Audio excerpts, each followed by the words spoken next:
So let's talk about the idea of good faith in narcissistic relationships. To start, actually, let's not even talk about narcissistic relationships for a minute, right? And let's take in all the different issues that could come up in a relationship with someone. You may have had someone in your life who's struggling just with life, with ADHD, depression, substance use issues, severe anxiety, or even just a really difficult backstory, adversity, or trauma that hurt them and continues to hurt them.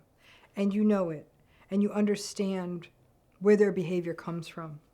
And you've supported them and empathized with them and understand that because of some of the stuff they're up against, that sometimes schedules may need to be modified, that plans may shift, that reminders are needed, and that sometimes you are holding up more than half of your duties in the relationship. And if there's some level of good faith in the relationship, whatever good faith means to you, that you witness that this person in your life is going to therapy or is engaging in other behaviors that are meant to enhance their health and their well-being, even if they don't do it every day. And yes, they may still be stumbling a bit, but you see that they are trying, and perhaps, again, not always getting it right, but you see that there's some level of awareness.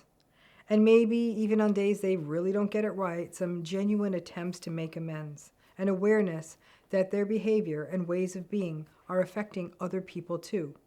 It may be far from perfect, but you are there as a partner, family member, or friend. Many of us have walked through these processes and experiences with people we love. Many of us may have had people walk through these processes and experiences with us. This isn't about a person who is struggling with some sort of mental health or trauma or issue or trauma or adversity and getting it perfect in a sort of mental health happy ending documentary way. This is the ups and downs and backs and forths of mental health issues and how we love through it. But there is another side to this. And I say this as someone who has over the years watched hundreds of people be supporters to folks who are living with mental health issues, who they themselves have been supported through mental health issues. And I myself have some personal experience in this space. And I have repeatedly seen that when we see some level of good faith from someone, we can really go deep into ourselves to be a compassionate supporter and not lose ourselves in it. We really can, even if it takes a long time.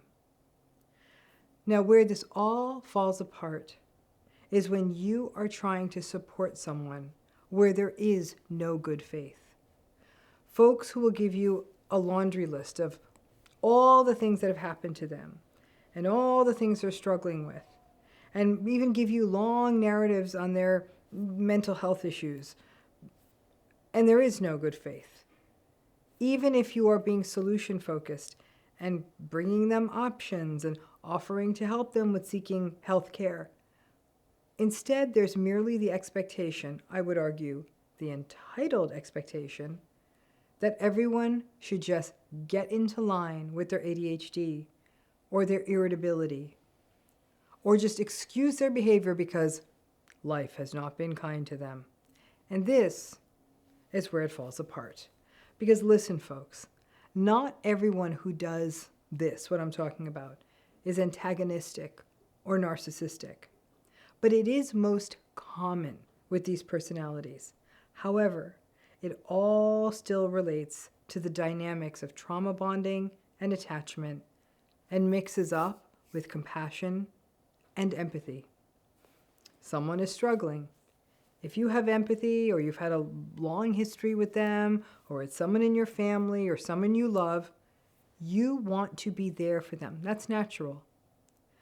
But if this is a relationship of any kind of interdependence, for example, you're raising children with them, or you share a household with them, or you were raised by them and as an adult are still part of their regular lives, or you work with them, then their challenges may also be spaces where you find that you do, and you feel obliged to pick up the slack, fix the mistakes, maybe even take on greater burdens. And again, this is something people are often more than willing to do when someone in their lives is struggling. But what are the limits on this? How long can you bear up under this without support or commitment from the other person? And the other question is, how long can you bear up under this when there is no recognition of the reality? And in fact, there may be gaslighting around it, because if you are in a situation like this, you are very likely doing much, much more than your share. And frankly, maybe starting to burn out or becoming increasingly hypervigilant and having to double down on ensuring that the trains are running in time.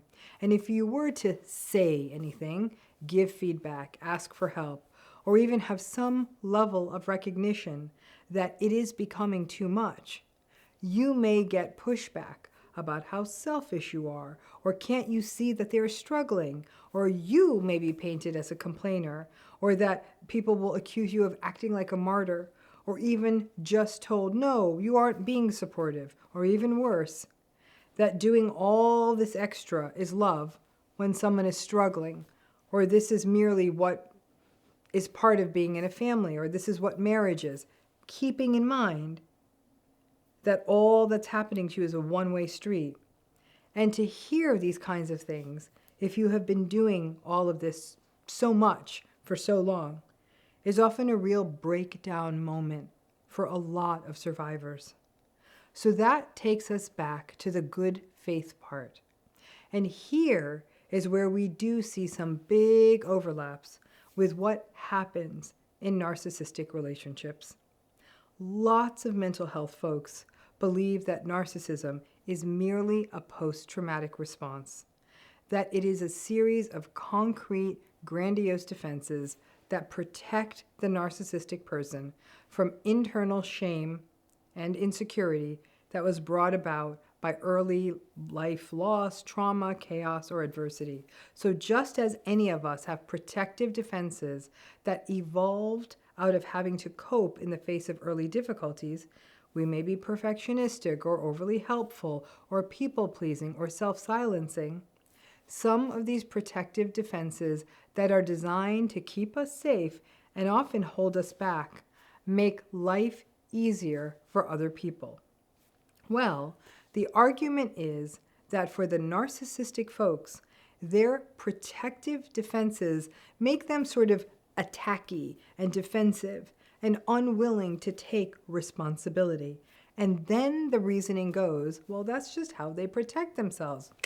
But, the problem is how they protect themselves is hurting other people. And that is where we hit the impasse. That is what this whole field of narcissistic abuse is about. I don't disagree that narcissistic behavior can be, not always, but very often, a response to early life adversity. And the narcissistic entitlement and grandiosity and arrogance and all the rest of it is just an antagonistic safety response. But as I see it, it is not okay to expect the other people in the narcissistic people's lives to have to endure the antagonism and manipulation and gaslighting eternally. And frankly, right now, that is what we expect the people in narcissistic people's lives to do. There is a sort of societal expectation that if you are unlucky enough to have been born to a narcissistic parent or get into a relationship with a narcissistic person, that you are to be relegated to the role of emotional punching bag in perpetuity. And then everyone else can just keep their happy worldviews that relationships are great all the time. And isn't it nice when someone just sacrifices so much to support someone else going through a tough time? No, it is not. It is not nice when a person literally gives their lives up in the name of another person's fragility with absolutely no reciprocity. Because it all goes back to good faith.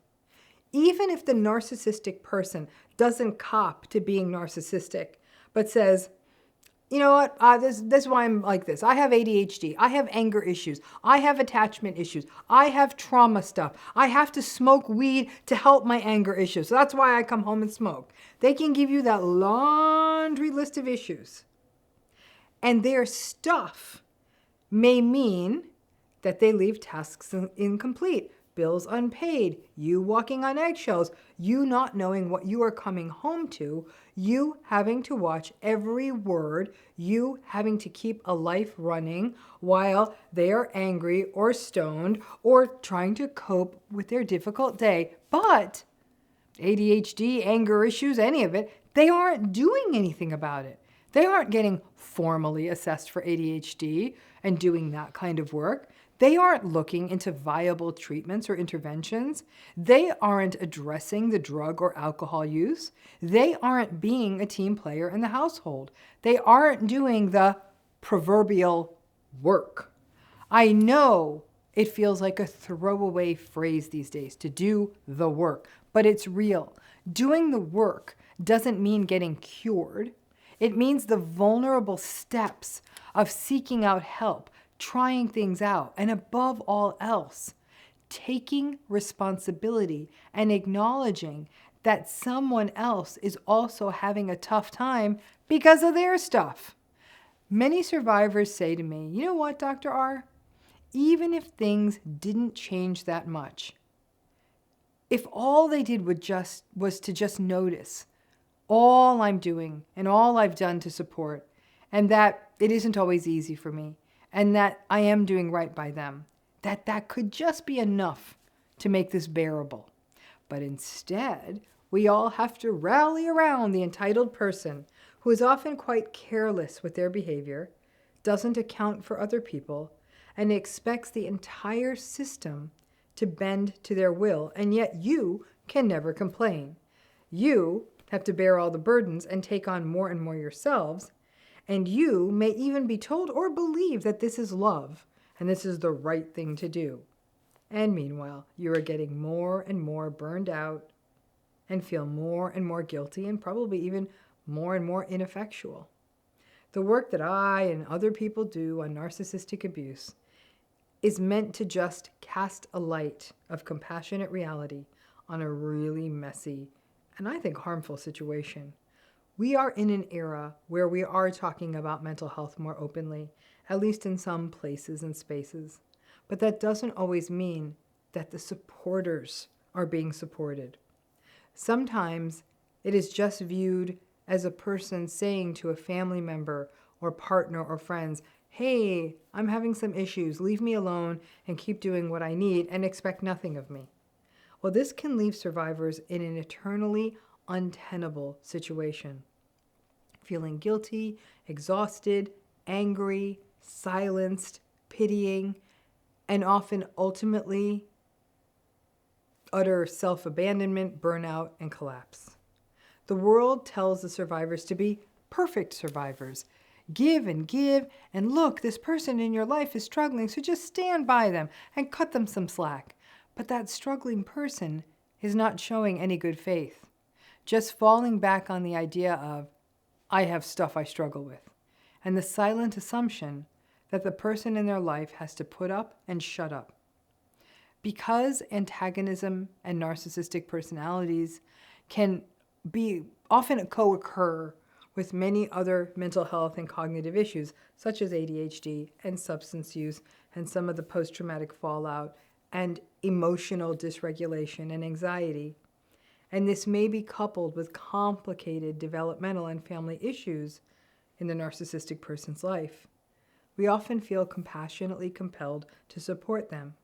But at the same time, the entitlement, the disregard for others, the pathologically selfish tunnel vision, and the manipulation that are part and parcel of these personality styles can mean that people are caught in a perpetual dance of feeling beholden to supporting someone who is apparently struggling, but who is taking not one single step to address this struggle and has no recognition of how anyone else is being affected by their behavior. This is the catch-22 of the narcissistic relationship when there are other things that are happening. In most places in the world, we cannot force or compel people to get mental health treatment unless they're dangerous to themselves or others. In most places, there are really not many mental health services available. And the complexity of empathy for a person's history and their current struggles, and our love and sense of obligation to them, can mean this dynamic can keep people stuck for years and years until they literally collapse. And on top of that, may also have to endure the critique of the world if they do decide to say, I can't do this anymore, and then step away from the relationship. And the world says, oh, but how can you walk away from someone when they are down? And of course, most survivors themselves have complex backstories, which are rarely shown any grace in these relationships. Doing the work may be an on-trend phrase, but in fact it actually does mean something. It means doing what most survivors have had to do for years. Be vulnerable, dig deep, seek out help, figure out what's happening, understand how you have become fragmented to function in this relationship, the loss of your true self, and the grief and the pain that come from accepting all of this. Survivors of these relationships engage in this humbling work every day. And most survivors are just asking for the other person to bear witness, to seek out help. And when that doesn't happen, again, really, how long is it realistic for survivors of relationships with folks who feel entitled enough to enlist everyone else into the role of therapists, life coaches, support groups, and cheerleaders without actually making the daily changes? How long is that realistic? Because right now, it seems that we expect survivors to do this in the absence of any good faith eternally. Thanks again.